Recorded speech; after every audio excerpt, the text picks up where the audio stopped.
In the course of centuries, great historical cities have always been recognized by their familiar and captivating skylines. The panorama of the ancient Riga facing the Daugava River displays the time-honored church spires which have been towering high above the roofs of the surrounding houses ever since the early 13th century. The weightier of the dominant elements, resembling an ancient helmet with the figure of a rooster as the symbol of the eternal vigilance of Christian faith, belongs to the Riga Dome.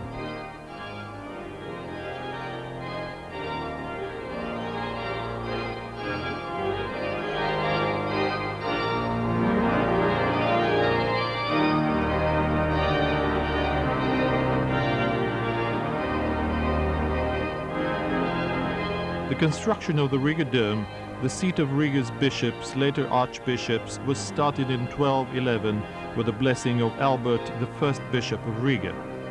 It is the time when the outgoing Romanesque is replaced by the modern and restless Gothic.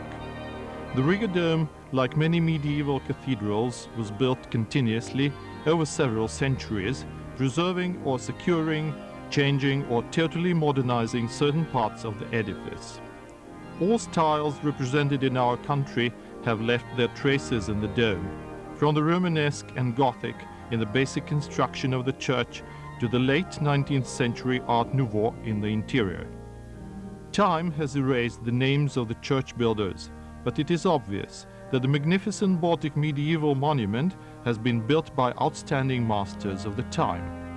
This is why the Riga Dome has survived 8 centuries, and even today this stately witness of the distant past breathes security and shelter to anyone who comes in the walls of the weighty and austerely beautiful architecture.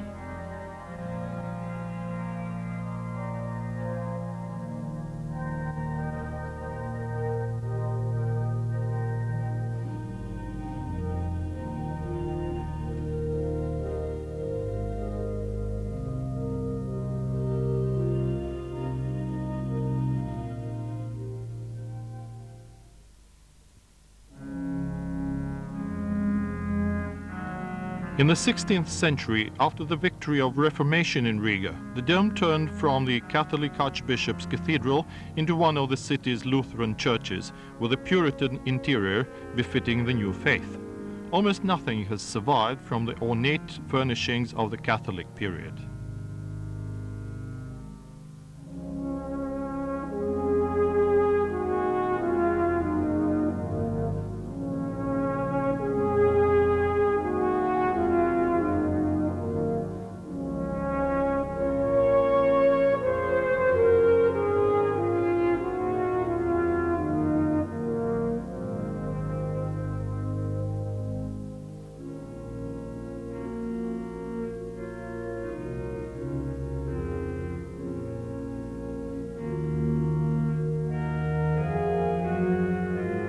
The central part of the Lutheran church, too, is the altar, made in the late 19th century, after the design of Wilhelm Neumann, a Baltic German art historian and architect.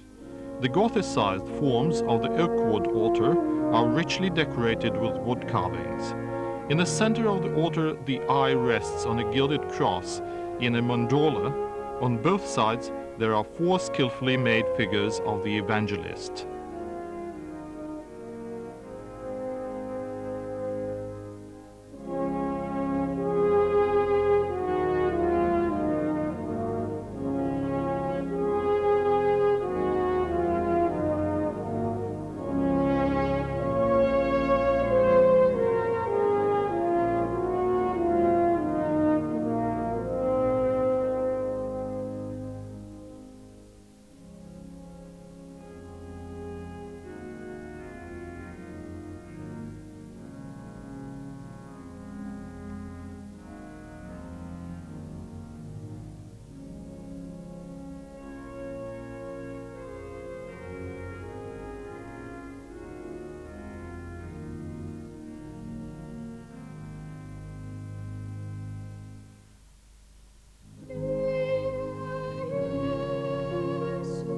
Savior, the stained glass window made in the workshop of Carlert and Weber in Riga, performs also the function of the altarpiece with the welcoming words from the Gospel by Matthew. Come to me, all who are weary and heavy laden, and I will give you rest. Stained glass windows play a significant role in the aesthetic perception of the Gothic cathedrals. Their sparkling colors fill the aesthetic plainness of the space with life, lending the indispensable mystic tinge. The Riga dome got its stained glass decoration in the late 19th century. The funds for these windows were raised by rich patrician families of Riga. The coats of arms of the donors inserted in the windows bear evidence of this fact.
In the north side apertures of the eastern transept, there are two stained glass windows made in the glass painting workshop of Ernst Tode in Riga. The narrative scenes from the life of St. Martin and the life of St. George have been depicted in rhythmically chained rosettes to the full height of the window. The figural medallions were a masterful imitation of the medieval stained glass technique, which creates an impression of antiquity.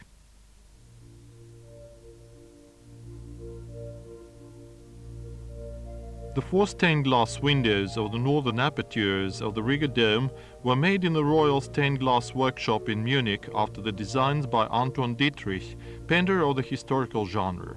This cycle of stained glass windows gives an insight in the cultural history of Riga.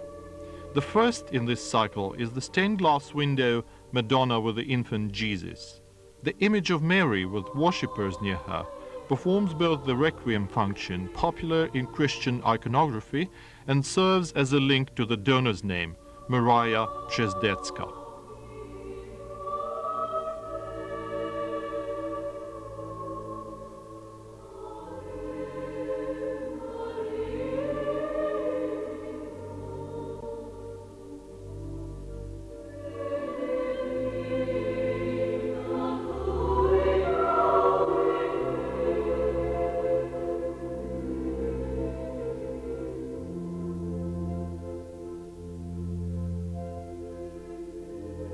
The second stained glass window in St. Anne's, or the Bride Chapel, is thematically related to the origin of the Dome Church.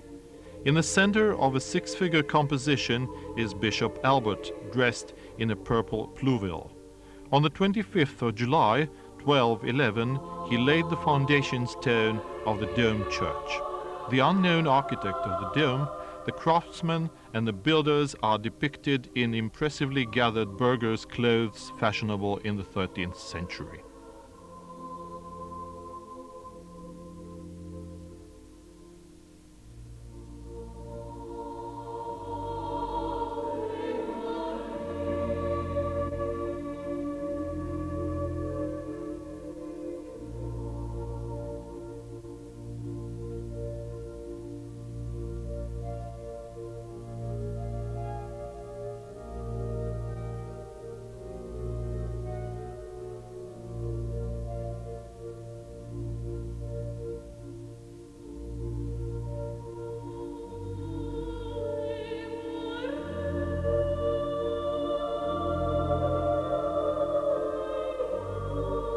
The first stained glass window in the neighboring Burgomaster Ecke's chapel was intended for the remembrance of the great reformer Martin Luther. The stained glass depicts the moment when Walter von Plettenberg, master of the Livonian order, declares freedom of faith in Riga on the 21st of September 1525.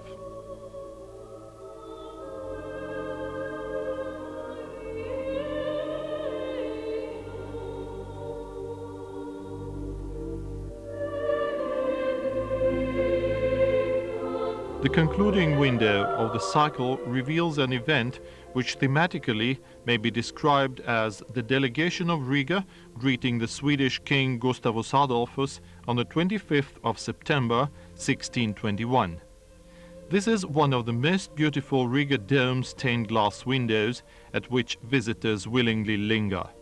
However, the event as a historical fact hides a tragic trait in the faith of Riga. The city has always been a comfortable lump for all aggressors who have reached out for the Riga port and the rich arable lands of Livonia.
The ancient tombstones and plaques are the oldest monuments in the Riga dome.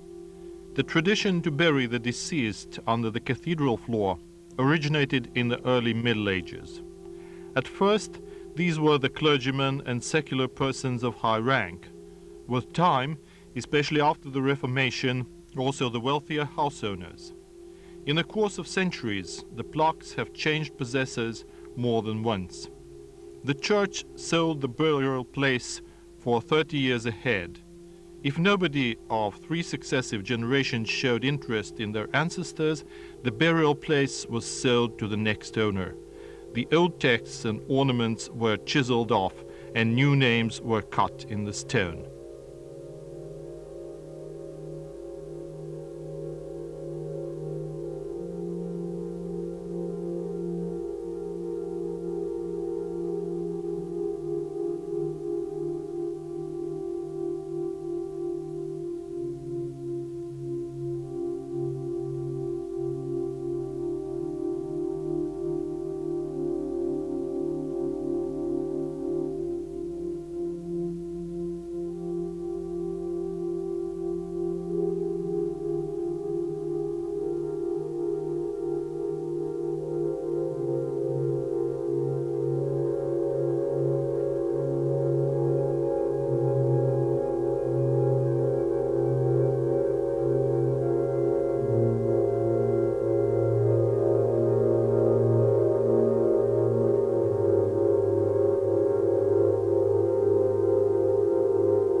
Epitaphs, memorials to the deceased, present a peculiar kind of memorial monuments. Epitaphs could be, for a certain price, fixed on the walls or pillars of the church. The oldest epitaphs, from the early 17th century, are carved in stone, displaying a rich polychrome decor with the biblical themes as their central elements. These are scenes from crucifixion, resurrection, and ascension, ornated by lavish bunches of fruit and winged herons. The barbaric repairs at the end of the 18th century wiped out fantastic art values of the Riga dome. All mural and wall paintings were destroyed. Many of the stone epitaphs were erased or whitewashed.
Since the mid-17th century, the epitaphs became especially popular as they were made of wood and, in difference from the stone epitaphs, were of secular character.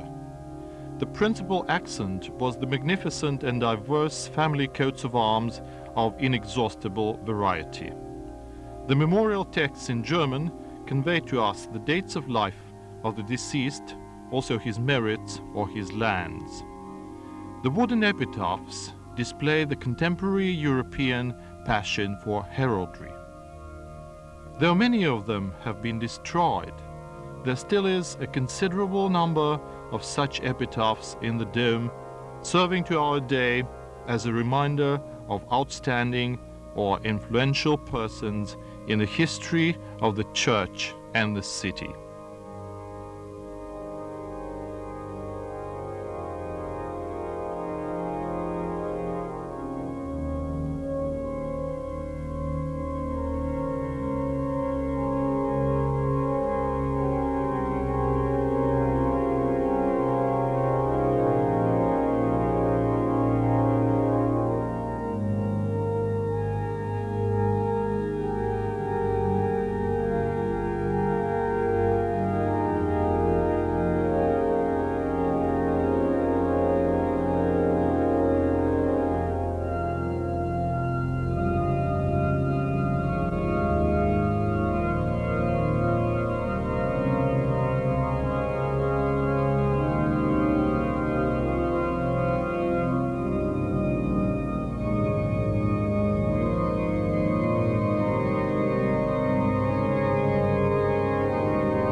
An outstanding sample of wood carving in the Riga dome is the pulpit, which was donated to the church in 1641 by a member of the Riga town council, Ludwig Hintelmann. The pulpit was made by one of the leading Livonian artisans, Tobias Heinze, the woodcarver at the Duke of Courland court. The pulpit of the Riga dome is the biggest in Latvia, thus testifying to the scope of the master and the customer. Carved in wood are the biblical images: Christ, John the Baptist, the apostles, the evangelists, allegories of virtues and angels. Each figure lives its own life. Together, though, they create a rich ensemble, well-fitting in the dome interior.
19th century, the Riga Dome gained world fame by its new organ made by the Ludwigsburg company Walker & Co.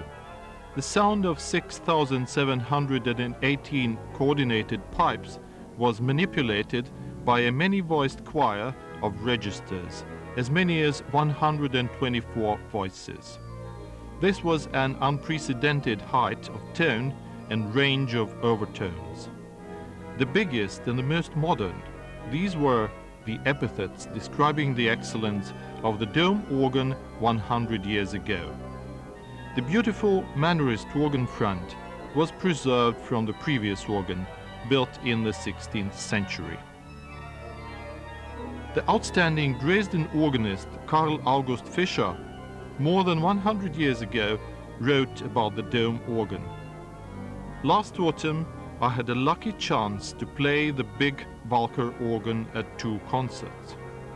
This magnificent instrument makes me think of a masterly tended garden full of flowers from different countries, which would give a friendly smile to the bright sun as well as to thunderstorms and tempest.